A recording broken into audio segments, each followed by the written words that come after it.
Assalamualaikum warahmatullahi wabarakatuh. Perkenalkan, nama saya Evita Junaida dari program studi Hukum Pidana Islam kelas HPI 2B. Di sini saya akan menjawab sekaligus berpendapat mengenai beberapa pertanyaan yang telah diberikan oleh Bapak Syamsuri MHI selaku dosen pengampu mata kuliah Hukum Pidana Islam. Langsung saja untuk pertanyaan yang pertama, yaitu mengenai bagaimana pendapat Anda tentang HAM di dalam hukuman mati, khususnya dari perspektif hukum Islam sendiri. Yang pertama, kita harus mengetahui apa itu HAM. HAM merupakan hak yang melekat pada diri manusia yang sifatnya universal. Berbicara mengenai hukuman mati sendiri, ada beberapa negara yang masih menerapkan hukuman mati ini, dan juga ada beberapa negara yang melarang atau bahkan tidak menerapkan hukuman mati ini. Bagi negara-negara yang melarang atau tidak menerapkan hukuman mati ini, mereka berpendapat bahwa hukuman mati ini melanggar hak asasi manusia, khususnya hak hidup.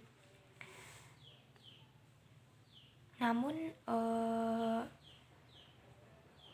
apakah Islam sendiri tidak menjunjung hak asasi manusia karena adanya penerapan hukuman mati ini? Tentunya tidak. Bukan hanya di negara barat saja yang begitu menjunjung adanya hak asasi manusia ini, namun juga Islam sendiri sangatlah menjunjung adanya hak asasi manusia ini. Dalam sistem hukum Islam,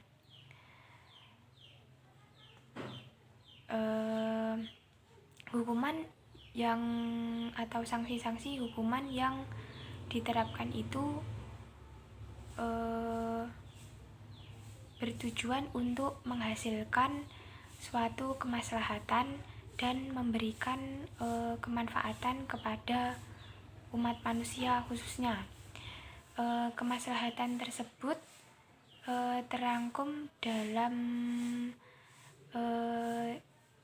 kita kenal dengan istilah al-maslahah al-khamsah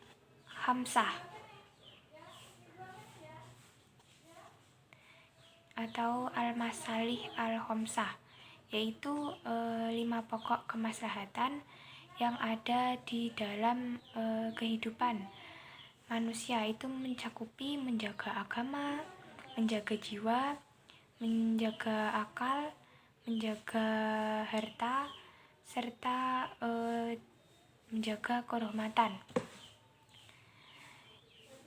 Islam sendiri sesungguhnya membangun sebuah konsep di mana masyarakat itu dapat memberikan dengan memberikan jaminan perlindungan hak asasi manusia dalam segala aspeknya, seperti penerapan hukuman qisas, di mana hukuman qisas ini bertujuan untuk menolak kemafsadatan dan untuk menjaga jiwa manusia. Terlepas dari berbagai perbedaan pendapat mengenai hukuman mati tersebut, ada yang menolak dan juga ada yang memberlakukan. Indonesia sendiri termasuk negara yang memberlakukan hukuman mati tersebut.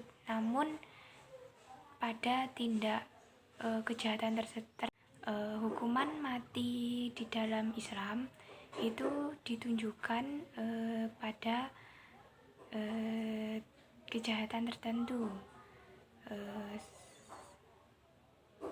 Hal ini juga yang menjadi pedoman atau rujukan dalam penerapan hukuman mati juga yang ada di Indonesia. Hukuman mati dalam Islam itu ditujukan kepada tindak kejahatan seperti pembunuhan dan kejahatan lainnya yang mengancam jiwa manusia. Namun tindak kejahatan ini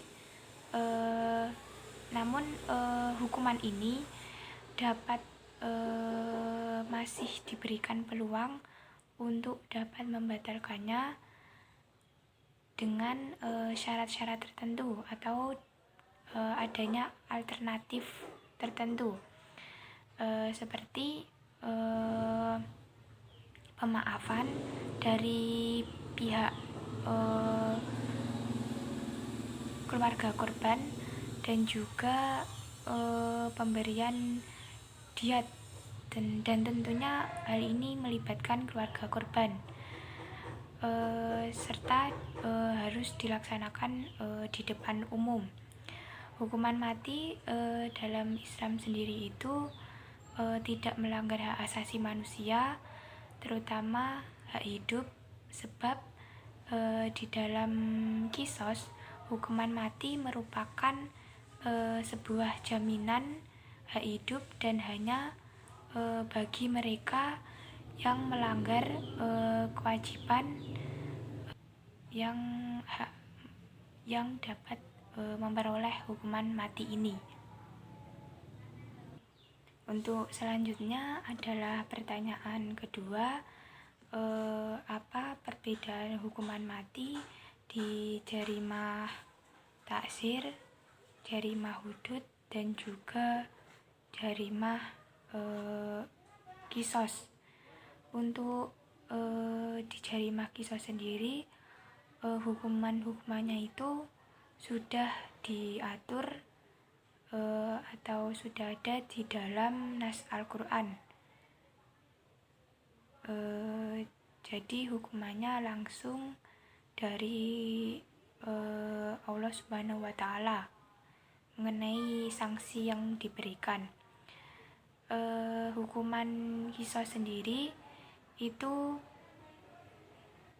harus sesuai dengan perbuatan yang dilakukan atau harus setimpal dengan perbuatan yang dilakukan. Seperti bisa kita lihat contohnya seperti kasus pembunuhan, maka dihukum dengan hukuman. Untuk pertanyaan kedua yaitu apa perbedaan hukuman mati di jarimah taksir dan juga Qisas. Untuk jarimah Qisas sendiri, hukuman mati itu termasuk ke dalam hukuman Qisas, dikarenakan hukuman mati ini sama dengan tindak pidana yang dilakukan yang mengakibatkan adanya Qisas tersebut, seperti membunuh. Di dalam Qisas itu harus dibalas juga dengan membunuh, dan juga memotong kaki juga harus dibalas dengan memotong kaki. Jadi hukuman Qisas ini hukumannya itu sudah ditetapkan di dalam nas Al-Quran, dan juga tindak pidana yang dilakukan itu harus dibalas dengan hukuman yang sama. Sedangkan di dalam hudud sendiri, hukuman mati diterapkan kepada jarimah-jarimah tertentu seperti jarimah hirobah, pemberontakan, ada zina muhson, dan juga Ridha. Mengenai hukuman mati ini ada berbagai pendapat dari para fuqaha. Hanafiyah sendiri memperbolehkan hukuman mati ini jika di dalam tindak kejahatannya itu dilakukan secara berulang-ulang, seperti mencuri yang dilakukan terus-menerus, maka diperbolehkan untuk diberlakukan adanya hukuman mati ini. Sedangkan pada jarimah ta'zir, pada dasarnya menurut syariah Islam, hukuman ta'zir itu adalah memberikan pengajaran dan tidak sampai membinasakan. Oleh karena itu, di dalam hukum ta'zir tidak boleh ada pemotongan anggota badan atau penghilangan nyawa. Akan tetapi beberapa fuqaha memberikan pengecualian dari aturan umum tersebut, yakni kebolehan dijatuhkan hukuman mati jika kepentingan umum menghendaki demikian, atau kalau tindak pemberantasan tidak bisa terlaksana kecuali dengan jalan membunuhnya, seperti mata-mata, pembuat fitnah, atau seorang residivis yang membahayakan. Namun menurut fuqaha yang lain, di dalam jarimah ta'zir itu tidak ada hukuman mati. Untuk pertanyaan yang ketiga adalah perbedaan mukson di dalam jarimah zina dan juga dalam jarimah qazaf. Untuk mukson sendiri di dalam jarimah zina merupakan suatu perbuatan zina yang atau hubungan intim antara laki-laki dan juga perempuan yang keduanya itu sama-sama sudah terikat dalam pernikahan. Untuk hukumannya sendiri yaitu hukumannya didera sebanyak 100 kali dan dirajam. Hukuman matinya yaitu berupa dilempari batu. Sedangkan untuk muhsan di dalam jarimah qazaf, yaitu muhsan sendiri adalah muhsonat, dari kata muhsonat yaitu